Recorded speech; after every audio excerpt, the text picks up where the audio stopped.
What's going on, guys? 2.5 weeks post LA Fit. Things are feeling pretty good. Working on my new stance and some new technique stuff just to make sure that I'm staying healthy and keeping that as a primary focus while I'm trying to build up some volume and work capacity. So far, things are going really well. As you'll see in the videos, got a new pair of shoes, a little bit wider toe, Dewins. The Adidas are very narrow and I have some flat feet, so I need something that gives me a little bit more space to grab the ground and root properly. So I made that switch. It feels pretty good, pretty happy with that, but this is the first week of actually having a barbell on my back, and that was week one of the actual off-season work that I'm trying to put in. And one of the things that I get asked a lot as a nutritionist is, when you're in your off-season, when's the best time to kind of diet, and then when's the best time to gain weight? And the correct answer to that is it really just depends on long-term goals and what you're trying to accomplish in terms of the next 3 to 5 years, right? If you're just trying to diet to get to the next weight class, you might want to think of that in a more of a long-term approach. In terms of how a year would look, I would say for a strength athlete, you want to spend most of that time not in a deficit, right? You want to spend most of that time in either maintenance or surplus so that you're continuing to grow, continue to get stronger, because that's ultimately what matters in the sport, is what your total is, not what your weight class is, not how lean you look in a singlet, etc., etc.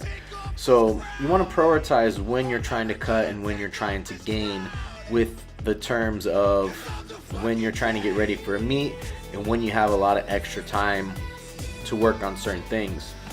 So if you're trying to diet, a good place to do that is to settle aside about 8 to 12 weeks of some volume training, hypertrophy training, and really work on trying to shed as much body fat as possible in that time frame. Now, whether that gets you to your actual next weight class or not is highly irrelevant. That just lets you know that the long-term process is going to be a little bit more than you originally anticipated. So if you say you're 250 pounds and you want to get down to 220, you do the diet for 8 to 12 weeks and you are at 234 pounds, don't extend that diet just to make the weight class, because then you're starting to do a lot of detrimental things to your actual performance in the sport that you're trying to get better for. So you want to make sure that you have enough of an off season to be sure to contribute to the weight loss phase and the volume phase. And then after that, if you don't make your weight, then you go back into a calorie surplus, but you don't want it to be to the point where you get back up to 250 pounds again and just continue to repeat the same process over and over again. Because that's what happens a lot of times. People will drop some weight, they'll lose a little bit of their strength, or feel like they are, and then they're like, oh, this is stupid, I don't want to cut weight, I'm just going to eat whatever I can, and they usually get back up and just a little bit sloppier than before. So what you want to do is if you drop 15 pounds, you want to spend the next 3 to 5 months trying to add 8 to 10 pounds in a very clean, precise way as much as possible going into a meet, so that your calories are slowly building up higher and higher going into that meet.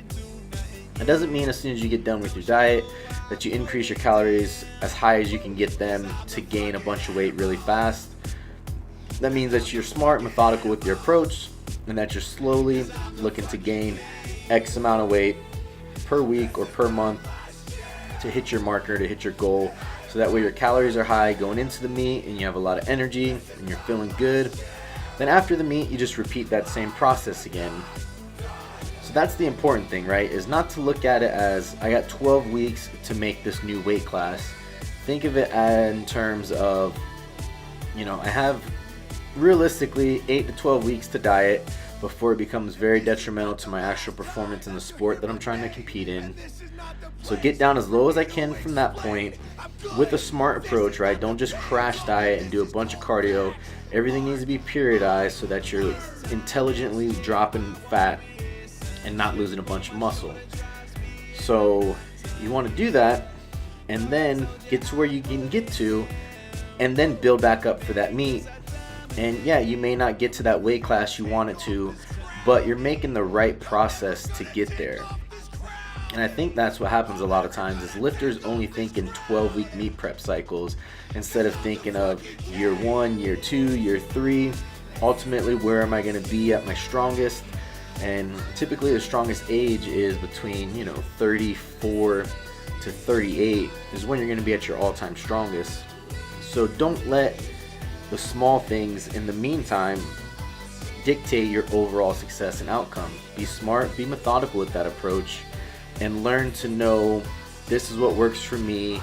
I don't want to push things further because then it'll become detrimental, so that I'm continuing to make progress over time. Because the worst thing you do is diet, lose a bunch of strength, get frustrated about the whole thing, and then not have a love for the sport anymore, or binge and then go crazy and put on a bunch of weight and get sloppy and then not be happy with that either. So you want to think of it in terms of being smart and methodical and slowly building calories up, setting your diet limit to where you know where you need to be at in order for you to continue to progress while dieting. So just some things to consider if you're trying to go down a weight class, or if even you're trying to get leaner. Set things up in time frames and think long-term success. If you like this video, make sure that you subscribe and you like below. Leave any comments or questions, and I'll get to them, and I'll catch you guys next time.